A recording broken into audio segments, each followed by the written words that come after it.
A young, ambitious software engineer joins a multinational tech company and is guided by a charismatic female boss. As he works late nights, he notices strange habits: no reflected image in photographs, an aversion to daylight meetings, and an obsession with keeping him close. One night he learns the truth. His boss is a vampire, and she plans to make him one too.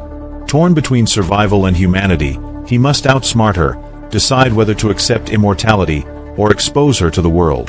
The recap focuses on discovery, the moral choice, and the tense final confrontation. Chapter 1. New job, new rules. When I stepped into the downtown office for the first time, the glass and chrome felt like a second skin. I was 25, fresh out of graduate school, and this multinational software firm was supposed to be the launchpad for my career. My name is Daniel, and I took pride in small things: punctuality, clean code, and showing up ready to learn. They assigned me to Elena. She was everything the job listings promised and more: poised, brilliant, and frighteningly efficient.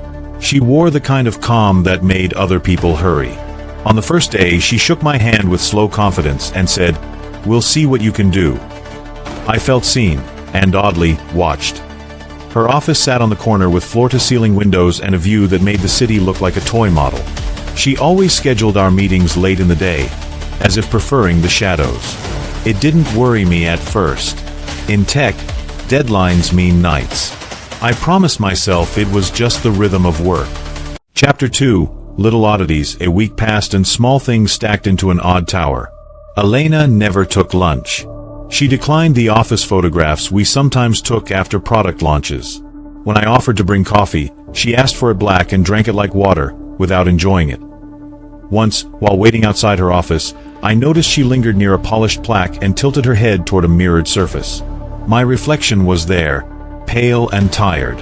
Hers was faint against the glass, almost absent.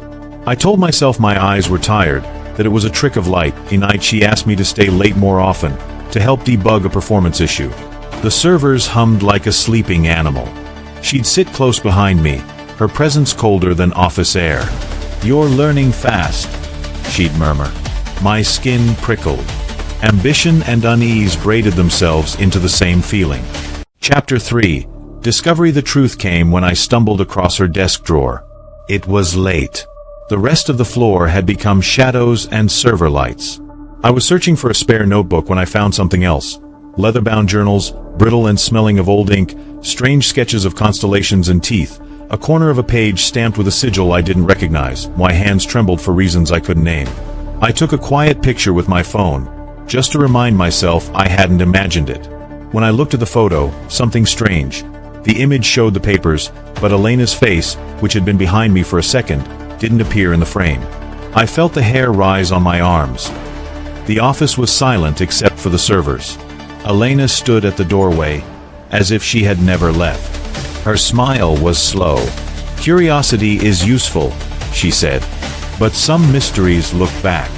Chapter 4. The offer. Confrontations in corporate life usually involve HR. This was not one of those. She invited me to the rooftop after midnight, a cliché I would have laughed at before this polished predator.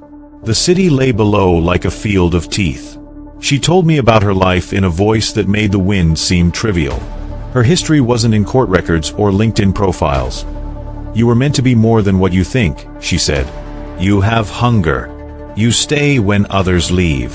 I can offer you clarity." She described a world that glittered under moons I had never seen. Immortality, the ability to move in the dark and never be prey. It sounded like the greatest promotion with the worst clauses. I felt my pulse in my throat. The offer was both literal and terrible. In the silence, the city sounded like a clock, counting down the decision she wanted me to make. Chapter 5. Flight. I tried to leave. I turned in extra work, I asked for transfers, I feigned family obligations. She adjusted. She became a presence in the corners of my life. A quiet email with praise, an unexpected request for help, a shadow at a networking event. I started seeing patterns, the way meetings were scheduled to keep me near the building through dusk, the way she invited me on a late-night client call that turned into a private conversation point. One night I ran.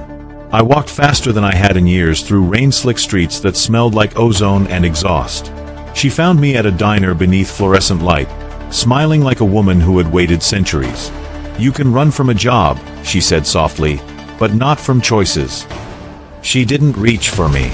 Her offer needed consent. I had a choice: run forever or stand and fight for the life I had left. Chapter 6. Decision. We met in the server room, cables like arteries and blinking lights like heartbeat. She moved closer than anyone should, the air between us thin and electric. Her eyes were not cruel. They were patient, ancient, and almost tender. "Say yes," she whispered. "Say yes and never be afraid again." I remembered my mother's voice about the small, stubborn value of time, my friend's laughter, the little human certainties that filled my days. I thought about the journals and the faces erased from photographs and the hunger in her voice. Immortality promised power, but it would cost the simple pain of living. "What if I refuse?" I asked. "Then I leave you with your tiny, fragile life," she said with a smile that gleamed like a blade. "And I watch." I chose. I stepped back from the hum of the servers and into the weak, honest light. I told her I couldn't accept. She paused, and the pause held an eternity. For a moment, I believed I had won. She laughed quietly then, the sound of someone amused by a long game. "You picked your world. I respect that." She turned away. I expected relief. Instead, a weight settled over me. Loss, yes, but also a fierce certainty. I had chosen my humanity. If you enjoyed this story, please subscribe to the channel, activate notifications, give the video a like, comment below with your thoughts, and share the video with friends who love dark tales.